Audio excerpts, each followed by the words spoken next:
আবার চলে আসলাম আলিপুর আবহাওয়া দপ্তর থেকে পাওয়া বেশ কিছু আবহাওয়ার গুরুত্বপূর্ণ আপডেট নিয়ে। এই মুহূর্তে ঘূর্ণিঝড় বঙ্গোপসাগরের উপর থেকে সরাসরি কিন্তু ল্যান্ড করে গেছে বাংলাদেশের দিকে এবং ধীরে ধীরে পশ্চিম বাংলার দিকে এগিয়ে আসছে। আজ যেহেতু বৃহস্পতিবার 29শে মে, আজ আমরা দেখতে পাচ্ছি এই সকালের দিকেই কলকাতা ও রাজশাহী মুর্শিদাবাদ জেলার একাধিক জেলাতে কিন্তু ইতিমধ্যেই ঘূর্ণিঝড় প্রবেশ করে গেছে এবং কোথাও বা 50 কিলোমিটার, কোথাও বা আবারও 60 কিলোমিটার। বঙ্গোপসাগরের উপরে আমরা দেখতে পাচ্ছি সর্বদা এই ঘূর্ণিঝড়ের শক্তি রয়েছে 92 কিলোমিটার পার ঘন্টায়। এই 92 কিলোমিটার বেগে এই দমকা হাওয়া কিন্তু স্থলভাগে আছড়ে পড়তে পারে।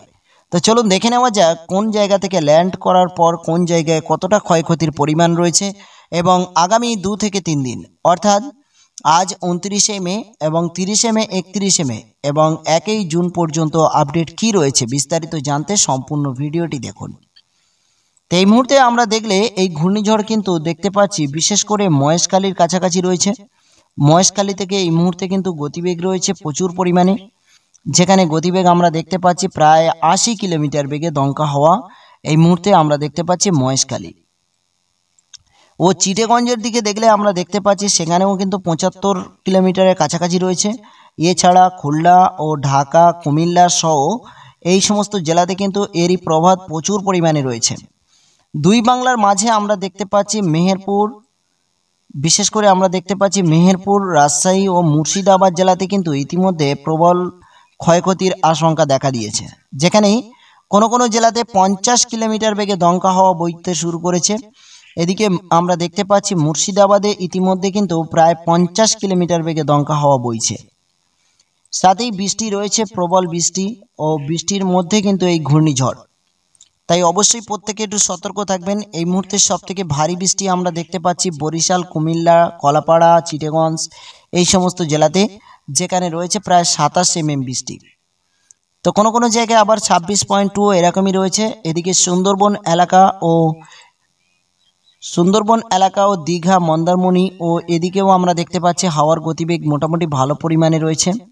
গঙ্গাসাগরে এই মুহূর্তে আমরা হাওয়ার গতিবেগ দেখতে পাচ্ছি প্রায় 54 কিলোমিটার পার ঘন্টায়, অর্থাৎ কোনো কোনো জায়গাতে আবারও 55 কিলোমিটার বেগে দমকা হাওয়া ইতিমধ্যে শুরু করেছে এবং এই দমকা হাওয়াতে ক্ষয়ক্ষতির পরিমাণও কিন্তু ধীরে ধীরে বাড়তে চলেছে।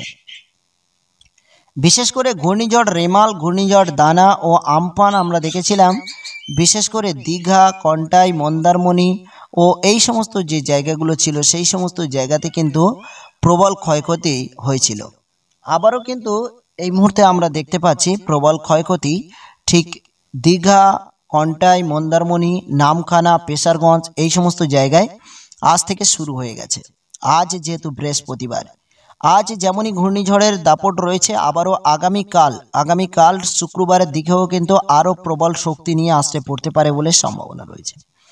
এদিকে জয়নগর, মজিলপুর, গোসবা, রায়দিঘ এবং এছাড়া আমরা দেখতে পাচ্ছি এই সমস্ত জায়গায় 40 থেকে 45 কিলোমিটার বেগে দমকা হাওয়া সকালের দিকে রয়েছে, সকাল 9টার দিকে, এবং ধীরে ধীরে একটু বেলার দিকের কি আপডেট রয়েছে একটু দেখিয়ে দেব আপনাদেরকে। এছাড়া আরামবাগ ও 2 মেদিনীপুর সহ বিভিন্ন জেলাতে কিন্তু ইতিমধ্যে প্রবল ক্ষয়ক্ষতির সম্ভাবনা রয়েছে। বেলা 12টা নাগাদ আমরা দেখতে পাচ্ছি হাওয়ার শক্তি আরও অনেকটা বাড়াচ্ছে এবং এই প্রবল শক্তি নিয়ে আবারও আসতে পড়তে চলেছে মুর্শিদাবাদ সহ পশ্চিমবাংলার একাধিক জেলাতে। 12টার দিকে দেখলে আমরা দেখতে পাচ্ছি প্রায় 60 কিলোমিটার বেগে দমকা হাওয়া বইতে পারে ও কলকাতাতে কিন্তু ইতিমধ্যে 50 কিলোমিটার বেগে দমকা হাওয়া আজ 12টার দিকে পৌঁছাতে পারে। এছাড়া ধীরে ধীরে আমরা যদি একটু বেলা গড়িয়ে যাই তাহলে আমরা সন্ধ্যার দিকে দেখতে পাচ্ছি যে হলদিবাড়ি, নন্দীগ্রাম ও এছাড়া আমরা দেখতে পাচ্ছি গঙ্গাসাগর, পেশারগঞ্জ প্রত্যেকটি জায়গায় কিন্তু প্রবল ঝড় বৃষ্টির সম্ভাবনা রয়েছে। 50 থেকে 60 কিলোমিটার বেগে দমকা হাওয়া বইতে পারে। কিন্তু এদিকে আমরা দেখতে পাচ্ছি বিকাল 5টার দিকে আমরা যে আপডেটটি এই মুহূর্তে দেখতে পাচ্ছি বারুইপুর ও জয়নগর, গোসবা ও এদিকে সুন্দরবন এলাকার কিছু জায়গা বা কলকাতার কিছু জায়গা আমরা দেখতে পাচ্ছি ঝড়ের কবল থেকে কিন্তু একেবারেই বাইরে রয়েছে, যেখানে দেখা যায় স্বাভাবিক হাওয়ার গতিবেগ জয়নগর, মজিলপুর, গোসবা, সুন্দরবন এলাকায় দেখা যায় 30 কিলোমিটার বেগে। কিন্তু একটু সাইডে যেখানে নামখানা, হলদিয়া ও পেশারগঞ্জ, হলদিবাড়ি এই সমস্ত জায়গায় কিন্তু আমরা দেখতে পাচ্ছি প্রায় 50 কিলোমিটার বেগে দমকা হাওয়া বইতেছে।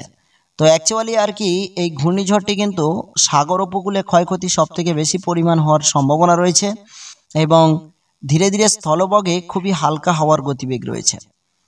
তো আগামীকাল শুক্রবার 30শে মে সকালের দিকে যদি আমরা দেখি তাহলে আমরা দেখতে পাচ্ছি গোসবা, জয়নগর, মজিলপুর এবং এই সমস্ত জায়গায় হালকা হাওয়ার গতিবেগ রয়েছে, কিন্তু পেশারগঞ্জ, দীঘা, কন্টাই এই সমস্ত সাগর উপকূল জায়গাগুলোতে কিন্তু অনেক উত্তাল ঢেউ এবং সাথেই কিন্তু প্রবল ঘূর্ণিঝড়ের আপডেট রয়েছে। এছাড়া এদিকে আমরা দেখতে পাচ্ছি উপকূল জেলাগুলোতে বাংলাদেশের দিকে মতিরহাট, ফরিদগঞ্জ, কুমিল্লা ও এদিকে চিটাগঞ্জ, মহেশখালী, কলাপাড়া সাগর উপকূল জায়গাগুলোতে, বিশেষ করে ময়মনসিংহ এবং এদিকে সিলেট বিভাগেও কিন্তু এরই হাওয়া কিছুটা হলেও পৌঁছে যাওয়ার সম্ভাবনা রয়েছে। পশ্চিমবাংলার সাগর উপকূল জায়গাগুলোতে কিন্তু প্রচুর পরিমাণে ঝড়ঝাপটার আশঙ্কা রয়েছে প্রায় 2 থেকে 3 দিন ধরে। এদিকে আমরা যদি দেখি অন্ধ্রপ্রদেশের দিকেও কোনো কোনো জেলাতে কিন্তু হাওয়ার গতিবেগ রয়েছে মোটামুটি ভালো পরিমাণে। শ্রীলঙ্কা ও এদিকে আমরা দেখলে চেন্নাইয়ের কাছাকাছি নেল্লুর, বিজয়দা, বিশাখাপান্ডা এবং এছাড়া ভুবনেশ্বর এই সমস্ত জায়গায় কিন্তু বেশ হাওয়ার গতিবেগ রয়েছে। তো এবার দেখে নেব ভারী বৃষ্টির কি আশঙ্কা রয়েছে। ভারী বৃষ্টি এই মুহূর্তে আমরা দেখতে পাচ্ছি বিশাখাপান্ডা, নেল্লুর ও এদিকে দেখতে পাচ্ছি চিটাগঞ্জ, মহেশখালী ও এদিকে ময়মনসিংহ, সিলেট বিভাগ প্রতিটি জায়গায় রয়েছে, কিন্তু কলকাতা ও সুন্দরবন এলাকাতে বৃষ্টি একটু হালকা পরিমাণে রয়েছে, হাওয়ার গতিবেগও স্বাভাবিক রয়েছে। কিন্তু এদিকে সাগর উপকূল জায়গাগুলো যেগুলো গঙ্গাসাগর ও নামখানা, পেশারগঞ্জ এই সমস্ত জেলাতে কিন্তু বৃষ্টি রয়েছে। আজও বৃষ্টি কিন্তু রয়েছে মোটামুটি পরিমাণে, বাংলাদেশের দিকে একটু বেশি পরিমাণে বৃষ্টি রয়েছে এবং আজ যেহেতু 29শে মে, আজ আমরা দেখতে পাচ্ছি হলদিবাড়ি, সুন্দরবন এলাকা ও কলকাতার কিছু অঞ্চলগুলোতে বৃষ্টি রয়েছে। 7টা, 8টা ও 10টার দিকেও বৃষ্টি রয়েছে, কিন্তু বৃষ্টির পরিমাণ অনেকটা কম রয়েছে। তো আজ আকাশ মেঘলা থাকার সম্ভাবনা বেশি পরিমাণে রয়েছে এবং সাগর উপকূল জায়গাগুলোতে বৃষ্টির পরিমাণ বাড়ছে এবং ধীরে ধীরে বিপদও বাড়ছে, ঘূর্ণিঝড়ের দাপটও বাড়ছে, সাথে বৃষ্টিও কিন্তু বেশ পরিমাণে বাড়ছে। তো এই মুহূর্তে আপনারা কোন জেলা থেকে ভিডিও দেখছেন অবশ্যই আমাদের কমেন্ট বক্সে জানিয়ে যাবেন, তাহলে আমরা সেই সমস্ত অঞ্চলগুলোর আপডেট দেওয়ার চেষ্টা করব পরবর্তী থেকে। তো শুক্রবার আমরা যদি দেখি তাহলে এই ঘূর্ণিঝড়ের দাপট কিন্তু ধীরে ধীরে শক্তি একটু হারিয়ে ফেলছে। আমরা দেখতে পাচ্ছি যে বঙ্গোপসাগরের উপরে কিন্তু রয়েছে, কিন্তু শুক্রবারের দিকে আমরা দেখতে পাচ্ছি সাগর উপকূলে হাওয়ার গতিবেগ কমে যাচ্ছে। এখন যেখানে 92 কিলোমিটার বেগে দমকা হাওয়া রয়েছে, সেই সমস্ত জায়গায় আমরা দেখতে পাচ্ছি শনিবারের দিকে গিয়ে প্রায় 40 কিলোমিটার পার ঘন্টায়, মানে হাওয়ার গতিবেগ অনেকটা কমে যাচ্ছে বলে সম্ভাবনা রয়েছে। এছাড়া আমরা যদি জুন মাসের 1 তারিখের দিকে দেখি যে তাহলে কিন্তু আমরা দেখতে পাচ্ছি কিন্তু ধীরে ধীরে সবই কিছু কিন্তু অনেকটাই নিয়ন্ত্রণের মধ্যে আসার সম্ভাবনা রয়েছে এবং কলকাতা, বাংলাদেশ সহ বিভিন্ন জেলাতে কিন্তু যে পরিমাণে ঘূর্ণিঝড়ের আশঙ্কা ছিল সেই ঘূর্ণিঝড় কিন্তু আমরা দেখতে পাচ্ছি আজ 29শে মে ও 30শে মে, 31শে মে পর্যন্ত হতে পারে, কিন্তু আমরা দেখতে পাচ্ছি যে 1 জুন থেকে আবারও কিন্তু আমরা একটু স্বস্তির নিঃশ্বাস পাওয়ার সম্ভাবনা রয়েছে, যেখানে কোনো রকম ঝোড়ো হওয়ার আপডেট নেই এবং সাথে বৃষ্টির কি পরিমাণ রয়েছে একটু দেখিয়ে দিব। বৃষ্টিও আমরা কলকাতাতে কিন্তু আর আমরা দেখতে পাচ্ছি না সোমবারের দিকে, অর্থাৎ 2 মে, এবং রবিবারের দিকে দেখলে আমরা দেখতে পাচ্ছি হালকা বৃষ্টি, কিন্তু 2 মে নয়, জুন মাস 2 জুন থেকে আমরা দেখতে পাচ্ছি আবারও কিন্তু আকাশ পরিষ্কার হয়ে যাওয়ার চান্স রয়েছে। তো দেখে নেব আজ আকাশ মেঘলা কোথায় কেমন রয়েছে। তো এই মুহূর্তে আমরা যদি দেখি মেঘলা আকাশ, তাহলে পরিস্থিতি দেখতেই পাচ্ছেন যে বাংলার উপরে কি পরিস্থিতি, এই মুহূর্তে কিন্তু মেঘলা আকাশ রয়েছে। আর ধীরে ধীরে আমরা যদি একটু এগিয়ে যাই তাহলে আমরা দেখতে পাচ্ছি যে শুধু এই মেঘলা আকাশ আজ নয়, কিন্তু আগামী 2 থেকে 3 দিন এবং এই নিম্নচাপ কিন্তু আগামী 2 থেকে 3 দিন 29শে মে, 30শে মে এবং 31শে মে, 1 জুন থেকে কিন্তু আকাশ কিছুটা পরিষ্কার হওয়ার সম্ভাবনা রয়েছে এবং ঝলমলে রোদ আমরা দেখতে পাচ্ছি যে 2 তারিখের দিক দিয়ে কিন্তু আকাশ পরিষ্কার হয়ে যাচ্ছে, ঝলমলে সূর্যের কিরণ আমরা দেখতে পাওয়ার আশা করা যায়। এই ছিল এই মুহূর্তে আজকের আবহাওয়ার বেশ কিছু গুরুত্বপূর্ণ আপডেট। আবারও কিছুক্ষণের মধ্যে রাতের আবহাওয়ার আপডেট নিয়ে চলে আসব। সেই ভিডিও মিস না করতে চাইলে এখনই চ্যানেলটি সাবস্ক্রাইব করে আমাদের সঙ্গে থাকুন।